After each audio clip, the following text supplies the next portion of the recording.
পৃথিবীতে বিভিন্ন প্রজাতির পাখি দেখা যায়। কিছু দেখতে খুব সুন্দর, আবার কোনো পাখির কণ্ঠ খুবই সুরেলা। তবে আজ এমন একটি পাখির কথা বলবো যে পাখি কখনো মাটিতে পাই রাখে না। এই পাখির মেজাজ অন্য পাখিদের থেকে সম্পূর্ণ আলাদা। অন্যদিকে রঙিন পালক এবং টিকালো ঠোঁট এর সৌন্দর্যকে বাড়িয়ে দেয়। আসলে এখানে সবুজ পায়রা বা গ্রিন পিজনের কথা বলা হচ্ছে। সেটি কখনো মাটিতে পাই রাখে না। কিন্তু কেন? গ্রিন পিজন, যা হলুদ পায়ের সবুজ পায়রা নামে পরিচিত, সাধারণত ভারতে এদের দেখা যায়। এই পাখিকে মহারাষ্ট্রের রাষ্ট্রীয় পাখি হিসেবে বিবেচনা করা হয়, যাকে মারাঠি ভাষায় বলা হয় হারলি বা হরিয়াল। এই পাখির গায়ের রং হালকা সবুজ, ধূসর এবং হলুদ বর্ণের।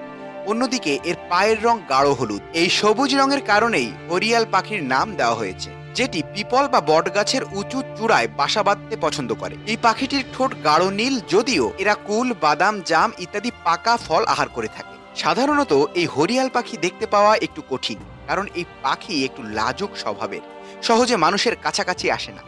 সম্ভবত এই কারণে হরিয়াল পাখি মানুষের আওয়াজ শুনে চুপ হয়ে যায়। সবুজ এই পাখি তার জীবন দশায় কখনো মাটিতে পা রাখে না, কারণ এরা আসলে একটু অলস প্রকৃতির। আসলে হরিয়াল পাখি এমন একটি গাছে বাসা বানায় যেখানে খাদ্য এবং পানীয়ের সমস্ত বন্দোবস্ত থাকে।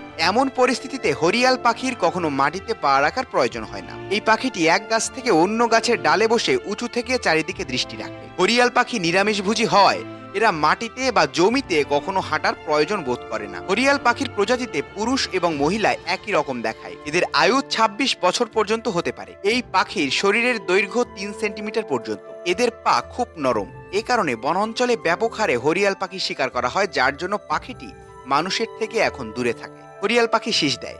সবুজ এই পাখিকে সর্বদা ৫ থেকে ১০টি পাখির ঝাঁকের মধ্যে পাওয়া যায়। এদের কণ্ঠস্বর খুব মিষ্টি।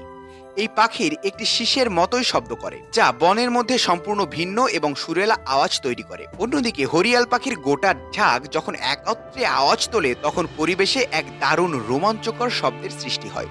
ভারত ছাড়াও সবুজ পায়রা শ্রীলঙ্কা, নেপাল, পাকিস্তান, চীন এবং বার্মার মতো দেশে পাওয়া যায়। যদিও এই পাখি সবুজ বনে বাস করে, তাই রাজস্থানের মরুভূমির মতো জায়গায় এই পাখিকে দেখা পাওয়া এক প্রকার অসম্ভব। বিষয়বিচিত্রার আজকের পর্ব এ পর্যন্তই। নতুন কোনো বিস্ময়কর, অদ্ভুত, রোমাঞ্চকর তথ্য নিয়ে আবারও আপনাদের সামনে হাজির হবে টিম বিষয়বিচিত্রা। সেই পর্যন্ত সাবস্ক্রাইব করে আমাদের সঙ্গেই থাকুন। কমেন্ট বক্সে জানিয়ে দিন আপনার মতামত।